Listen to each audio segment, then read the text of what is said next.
প্রমাণ করেছে। আমি যে কথাটি আসলে বলতে চাচ্ছি তা হচ্ছে, যে পারে সে সব সময় পারে, নির্বাচিত হলেও পারে, নির্বাচিত না হলেও পারে, এমন দৃষ্টান্ত আপনারা দেখেছেন।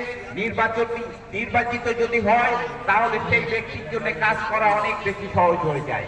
আপনাদের কাছে প্রশ্ন, আগামীর বাগেরহাট, আগামীর কচুয়া, আগামীর গজালিয়া কেমন হবে এর নির্ধারণ করে দিবেন আপনারা। যদি আপনারা এম এ সেলিম সাহেবকে আবারও জাতীয় সেলিম সাহেব, গজালিয়া ইউনিয়ন, কচুয়া থানা, হাজার হাজার মানুষ এখানে গজালিয়া মাঠে অবস্থান করতেছে এম এ সেলিম সাহেব উপলক্ষে। এম এ সেলিম সাহেব আসছে এখানে সেই উপলক্ষে, ঘোড়া মার্কার উপলক্ষে। সেলিম সাহেবের মার্কা ঘোড়া মার্কা, এম এ সেলিম সাহেবের মার্কা ঘোড়া মার্কা। সাবেক সংসদ সদস্য এম এ সেলিম সাহেব মুক্তিযোদ্ধা, রাস্তাঘাট, ব্রিজ, মসজিদ, মাদ্রাসা, স্কুল, কলেজ সকল উন্নয়ন করেছে। বিগত দিন বাগেরহাট এমপি হয়ে এমন কাজ কোনো লোক করতে পারি নাই।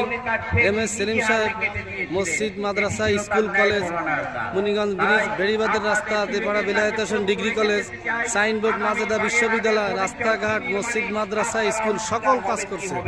তাই আপনাদের সবাইকে, সেলিম সাহেবের পক্ষ থেকে সবাইকে জানাই আন্তরিক ও শুভেচ্ছা ও অভিনন্দন। আপনারা সবাই সেলিম সাহেবের ঘোড়া মার্কায় ভোট দিয়ে আবারও আপনারা সংসদে পাঠাবেন, এই আশা ব্যক্ত করে আমি আমার সংক্ষিপ্ত বক্তব্য এখানে শেষ করি।